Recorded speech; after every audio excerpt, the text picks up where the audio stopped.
Welcome to our channel मजेदार कहानियाँ. Get ready to embark on an exciting journey filled with captivating content, insightful discussions, and endless inspiration. हमारे channel में आपका स्वागत है.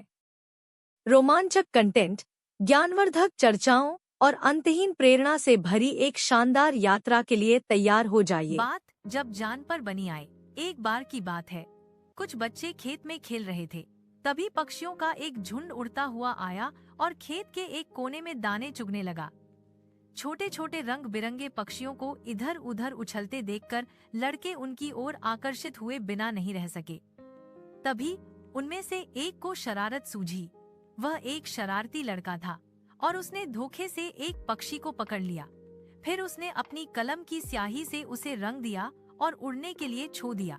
रंगने के बाद साथ ही पक्षियों ने उसे पहचानने से इनकार कर दिया. वे उसे अपने झुंड में शामिल करने को तैयार नहीं थे. जब भी वह पक्षी उनकी ओर आता तो अन्य पक्षी दूसरी दिशा में उड़ने लगते थे. और तो और पक्षी के अपने बच्चे भी डर के मारे उससे दूर भाग रहे थे. जब हकीकत का पता चला तो पक्षी बहुत परेशान हुई. वह अपने बच्चों और समुदाय से कट गई थी और बहुत दुखी थी. उसे समझ में नहीं आ रहा था कि उसे क्या करना चाहिए. ऐसा लग रहा था कि उसे समझ में ही नहीं आ रहा था कि वह कहाँ जाए. बेचारा पक्षी न तो उड़ पा रहा था और न ही बैठ पा रहा था. इसलिए वह बहुत देर तक एक ही जगह बैठा रहा.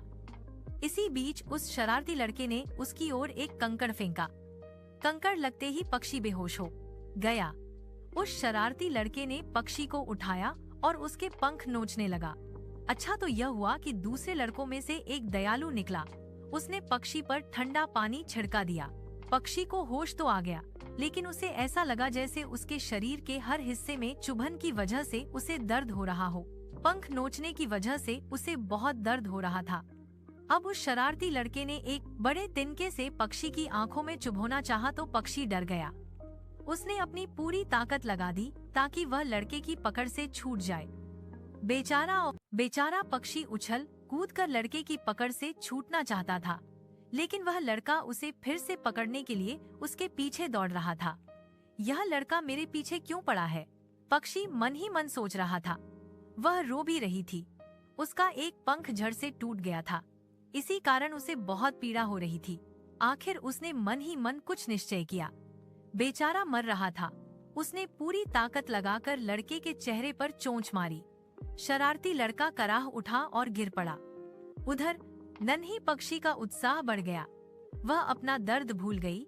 फिर एक के बाद एक उसने उस पर इतनी मजबूत चोंच से हमला किया कि लड़का डर गया. लेकिन पक्षी ने उसे संभलने का मौका नहीं दिया.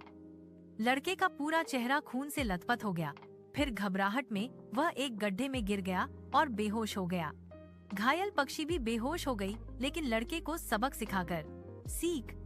वास्तव में जब भी अपनी शक्ति का इस्तेमाल आत्मरक्षा के लिए किया जाता है तो कमजोर भी मजबूत से लड़ता है और जीतता है.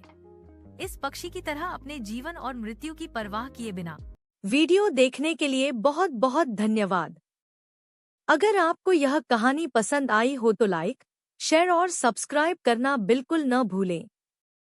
मिलते हैं अगले वीडियो में.